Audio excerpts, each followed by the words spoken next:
No? All right, then we will move on to our program portion of the meeting. Bryce, would you like to introduce our speaker and the topic today, please? Sure. Yeah, here he is. With us today is Andy Cartmill. I will let him give a little bit more information about his background, but he's going to be talking to us about mental health, mental illness, and how we can address those issues in the time of COVID. So, Andy, you should have the availability to share your screen, and thank you for joining us today. Great. Thank you, Bryce. Can you all hear me okay? Okay. Yeah. I'm going to try to share my screen here. And normally what I do is, those of you that do not know me, I have been to Forest Grove Rotary before. And I was asked, but Tim and Bryce had originally asked me to talk about some suicide prevention, which includes mental health and things like that. And when I do these trainings, it's generally anywhere from an hour and a half to 2 days. And now, I've said this before to you, but I don't know if everyone... I got ripped off here again. My father he's a district governor. He was a district governor. I grew up as a Rotary family, and I remember telling him the first time I ever spoke to a Rotary club, the only thing he said was, don't take more than 20 minutes. So that's what I'll do. I will take about 20 minutes to give you an idea of what I talk about when I go out in the community and I talk about suicide, and I will relate it to COVID-19 and things like that. So that being said, I'm going to go ahead and get started. I'm with Washington County, and my title is a Senior Program Communication and Education Specialist, and I'm with Addiction Services. So I talk to people about substance use disorders, gambling use disorders, mental health issues, and suicide. And I do suicide intervention trainings. And I want to sum up on the things. The reason I get thrilled about talking to individuals about this is because every single one of you on this call are more likely to do a suicide intervention than most professionals. And what I do is not make you a clinician. It doesn't make you a professional. What it does, it's designed to do, is to raise awareness a little bit, lower some stigma associated with mental health and suicide, and essentially make it easier for you to talk about it. So I'm going to give you a bunch of resources at the end of this, but I am a resource. I want you to consider me a resource. Like I said, I do 150 to 200 of these presentations a year. I spend a lot of time out in the community. And I want to talk a little bit about suicide in 4 kind of categories. First of all, I would like you to be willing to listen to people, and I'm going to jump to the last little thing there, trust your instincts. As I said, every one of you are more likely to do an intervention than most any professional. And if you see someone that says something, that does something that raises your spidey sense, that gives you a weird vibe, I just want you to ask about it. You don't have to be a professional. This isn't a guide, it's not a script, it's a guide for you to take into your world, whatever that world is. Every single one of you has taken a different path than I've taken. I don't pretend to know what your home lives are like. I don't pretend to know what you've been through, the experiences you've had. But the only thing I can tell you for sure is it's different than me. Your path is different than mine. And the paths that some of you have already been on, I'll never be able to relate to. And this is true with the youth I talk to. I talk to a lot of youth. And the paths that some of them have been on by the time they're 11, 12, 13 years old, I'll never, ever be able to relate to it. Please remember that. Whether you're talking to your family member, a friend of yours, a fellow Rotarian, a coworker, understand that their path is different than yours. What we want to do oftentimes, I don't know how many of you are parents, but I know some of you are. We're fixers. We want to fix. And sometimes fixing isn't the best thing to do. As a fixer, one of the hardest things to do sometimes is listen. And I want to emphasize the power of listening. Sometimes we don't have to fix. A simple, are you doing all right? I noticed you were bummed. I noticed you were upset. I noticed you're mad. However, what your voice says, however you say it, and then be willing to listen. It's one of the most profound things you can do for somebody. The individual that's having thoughts of suicide, oftentimes they have three components to them. I feel I don't belong.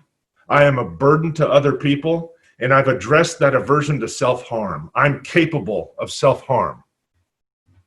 You can live like this for a very long time. I feel that I'm a burden. I feel that I don't belong. And who amongst us at some point hasn't felt that they've belonged? But that third component, that capability of self-harm, that's what the third component that the individual possesses that can attempt suicide.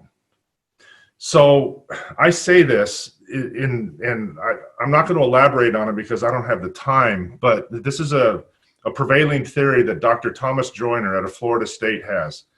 And when I give you the demographics of the individuals that have the highest suicide rates in the US, it's white males over 65. White males over 85 have the highest, the absolute highest suicide rates. And about over 70% utilize very lethal means. And so when we look at these demographics and we say, well, what do these individuals often have in common? I don't belong. I'm a burden on other people. And I've developed that capability of self-harm. Most people in the whole idea when we listen and talk to somebody that are having thoughts of suicide, all these models, assist, QPR, mental health first aid, it's based on the premise that the individual has not fully decided to die, nor has that individual fully decided to live. They're ambivalent. I don't want to die. I just don't know what else to do. Listening can be one of the most profound things you can do for somebody. You don't necessarily have to fix. And when we talk about it, this is not something we keep quiet. And I hear this from youth all the time. That, look, I don't want my friend to get mad at me. I don't want someone to get mad, nor do I want to plant the seed about suicide. Folks, that's a myth. The individual that's having thoughts of suicide, that you asking about it is not going to change. The individual is thinking about it or they're not. You asking about it is not going to change that. And what I hear from youth is my friend will tell me, if you say anything, we're done. Swear you're not going to say anything. Don't keep that promise. This is not something we keep quiet. This is something we talk about. But it's difficult to talk about it. I get it. When we ask about suicide, if we trust our instincts and we think someone is having thoughts of suicide, ask them about it and be direct. Are you thinking about suicide? Are you thinking about killing yourself?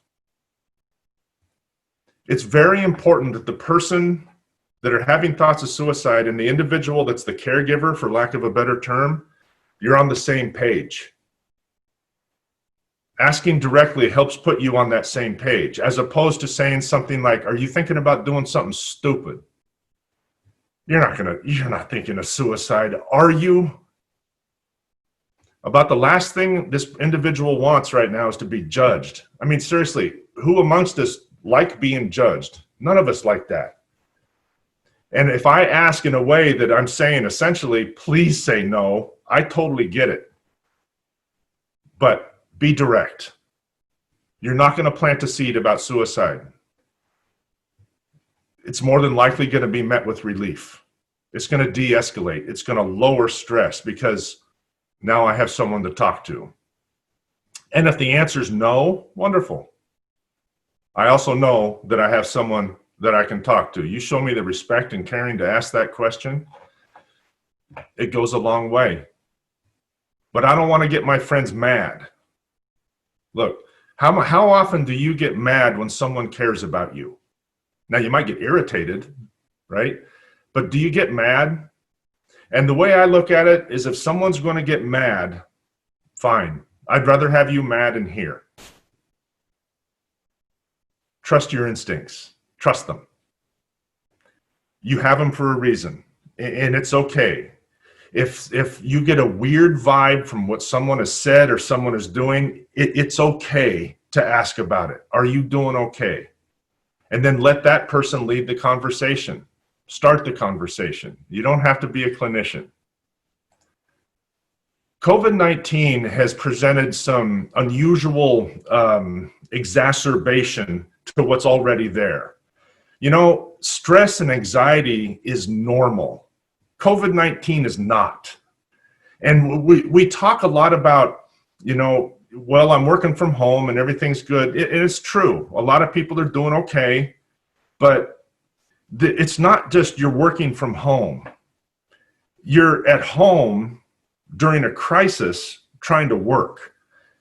It does create anxiety. It has heightened depression and increased fear for some people. And I think we need to acknowledge that. All that stuff is normal. There's one thing to be isolated, and then there's forced isolation. This has exacerbated things. And when we look at clues and situations and behavioral clues when we talk about suicide, think about how COVID-19 could be exacerbating that. When we talk about suicide, is less about death than it is about pain. It's about loss. But again, I remind you, your path is different. What's painful for you isn't necessarily pain for me. What's a loss to you isn't necessarily a loss to me. Not everybody wants to retire. Some people never want to retire. But we make the assumption sometimes that, oh, good, you get to retire. We think about those thoughts that I don't belong, that I am a burden. Maybe to some, my job is who I am. That's what I do. Everybody's path is different. What COVID-19 has done is it's kind of created an atmosphere of greater anxiety, more depression, and greater fear for some. And that's something that we're really trying to deal with. And it's difficult. Guilt, stigma associated with, you know, do I visit my mother? Do I visit my family and friends? I don't want to expose anybody, but I can't isolate myself anymore. There's a lot of guilt and stigma associated with this. As I said, this stuff is normal. The anxiety is normal. How we deal with stress in our lives is normal. COVID-19 is not. And when my wife was diagnosed with cancer about 1.5 years ago, we talked about in our lifespan. By the way, she's fine. She's very good, and she's healthy. Her prognosis is super good. In our lifespan, what we dealt with for that year was a blip. It's the same here. That this is going to end. It will stop. But it's difficult sometimes to keep perspective, and especially when we're in it. So in the interest of time, I'm not going to spend too much more on this, but COVID-19 has presented some very new situations, and it's exacerbated what's already there for a lot of people. Keep that in mind. Everybody's path is different. We talk a lot about resiliency. Life hurts sometimes. It's difficult. How we bounce back and how we cope with it makes a difference. And I know that there's no youth here, but I want to tell you, adults, that I talk to thousands of students throughout the county. And one of the questions I ask is, outside of the household, yes or no, you have someone, an adult whom you can rely on for advice and guidance. Did you know about 25% of our students say they don't have that person? I just think it's good information for parents and grandparents and things like that. Our youth are going through an awful lot, just like we are. This is, and it's a cliche to say all this, but it's unprecedented what we're going through right now, but it's true. None of us really know how to deal with this stuff, so we rely on each other. I just wanted you to know that about a quarter of our youth and the thousands that I've surveyed have said that they don't have anybody outside of their household, an adult whom they can rely on for guidance. So, and Bryce, I can send these to you if you like, and I can make these available to you, but I wanted to let you know that we do have resources here. We have wonderful resources. One of the most frustrating things I deal with is I can't make anybody access them. Service delivery in Washington County has changed a little bit due to COVID-19, but services are available. They're available. I just can't make anybody access them. I mentioned that I am a certified trainer in this last bullet here for QPR, which is question, persuade, refer, assist, applied suicide intervention skill training, and mental health first aid. These are evidence-based programs that people are spending up to $500 to take these trainings. Not QPR so much.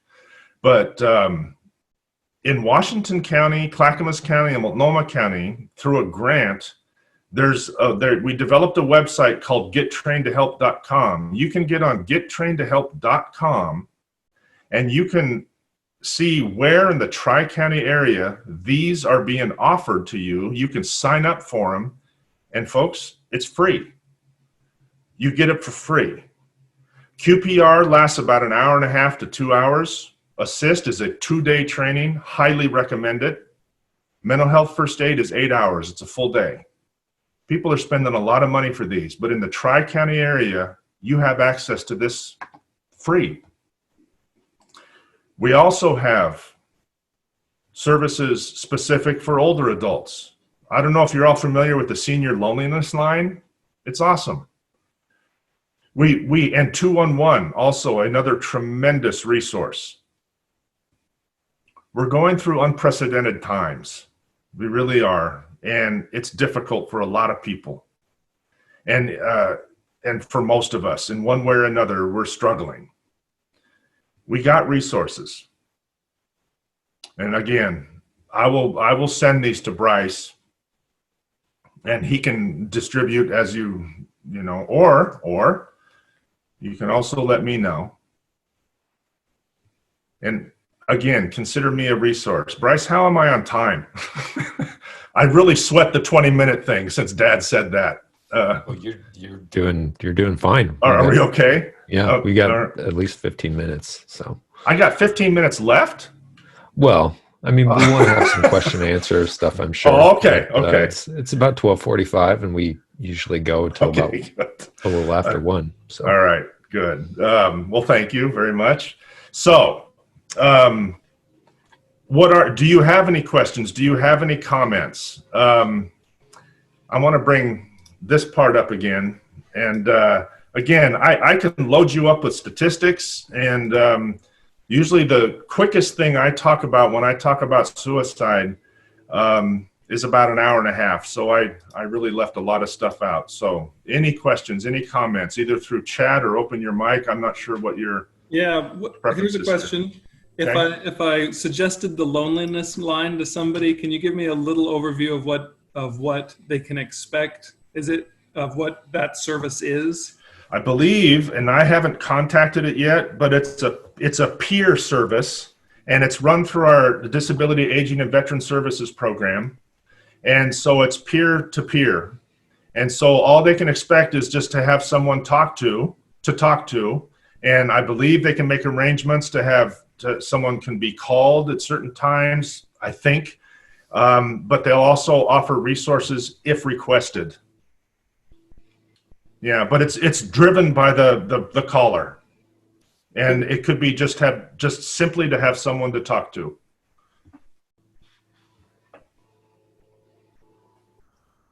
Andy, I had a question. Are you available to speak to church ministry groups? Absolutely. And is there a cost for groups to do the training with you? No. If it's in Washington County, that's my jurisdiction, and that's what I do for the county. So no, I am free. And absolutely, I'll go to any group organization. I mentioned I do 150 to 200 a year, and just of these a year. And just about every sector of our community is represented. And I'm going to be honest with you, the faith community has been one of the hardest nuts to crack. I really want to get into the faith community more than I am. So, but to answer your question, absolutely, I am available and I am free of charge. I'm sending you in the chat my number so we can connect. Okay. Perfect. So Andy, Yes. the stat about older white males being a very high suicide rate, 65 and 85, is that connected to veterans or just retired men that have kind of lost their way? Good question. I'm writing this down here just a sec here. Yeah, that's a really good question. First of all, let me address veterans. Veterans make up about 8% of the community nationwide, and I think it's might be a little bit more in Washington County, but they represent about 13% of deaths attributed to suicide. So about 20 veterans a day die by suicide. The demographic that I gave you, that stat I gave you on what white males, I haven't seen that broken down into veterans or not veterans, but I know veterans are overrepresented. In Washington County, or in the state of Oregon, our rate per 100,000 is about 20.1 per 100,000. The last stat I have for our veterans is about 42 per 100,000. So I don't have an answer to that if white males over 65, how many are veterans or how many are not. But I can tell you that veterans definitely are overrepresented in the number of attempts and the number of deaths by suicide. So, but it does totally make sense to me that, that would be overrepresented as well.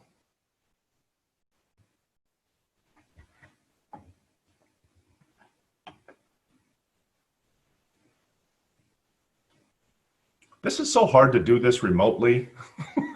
I would so much rather look at people in the eye and in the face, but I'm getting used to it. We need to do, again, when I was trained in ASSIST, Applied Suicide Intervention Skill Training, the chaplain at Camp Pendleton was in my cohort. And he said that we get 3 suicides a week. And they didn't know what to do. And yeah, it's going good. It just breaks my heart on the veteran side of things, because I got a special place in my heart for vets, and we do see a higher number than normal.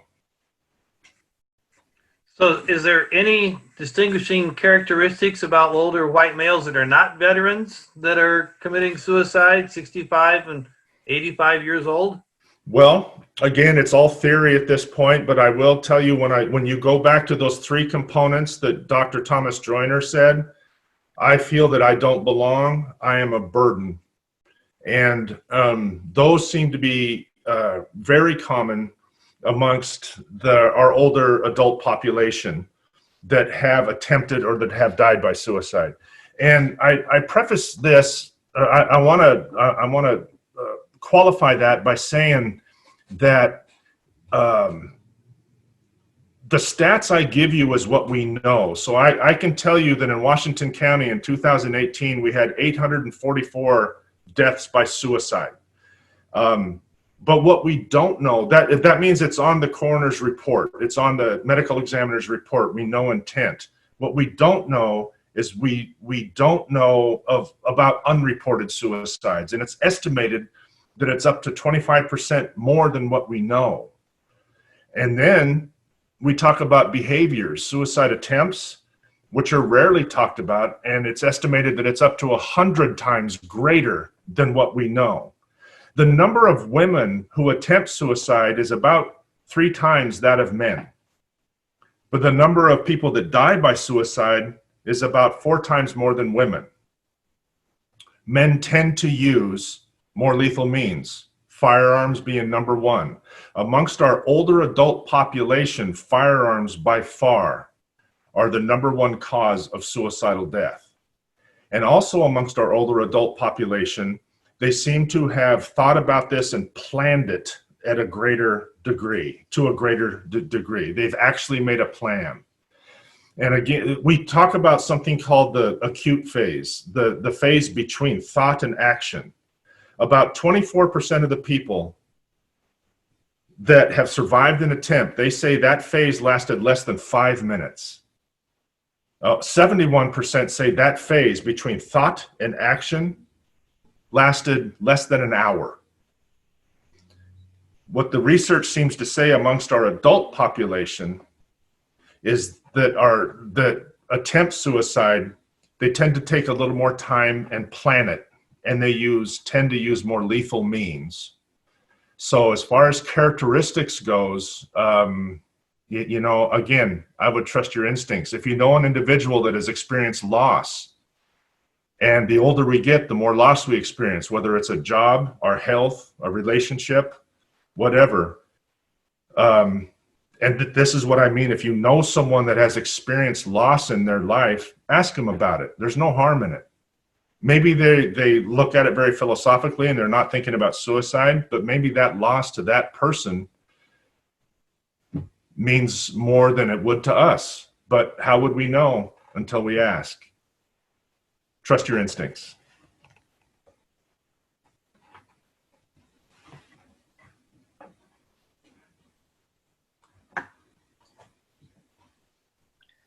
Wow, thank you so much, Andy. This was a really moving talk, and I think it's something that we can all agree we need to look out for one another, and if we see these signs, definitely go through the steps to be willing to listen, to talk about it, and just not let, you know, anybody's slip through the cracks and wish we had done something. So thank you so much, and we'll look forward to getting the list of the resources and the links to those different things so we can get them posted on our club website and share it with other Rotary clubs in Washington County as well.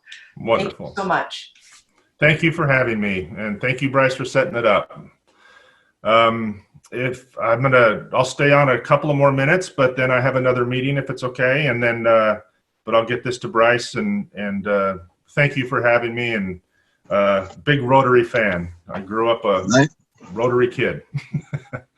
Wonderful. And if you just come 2 more times, then we can get you an application to join. So Nicely done there, my friend Andy. I appreciate you showing up and sharing this today. Real important information. Wonderful. And thank you for having me. Take care.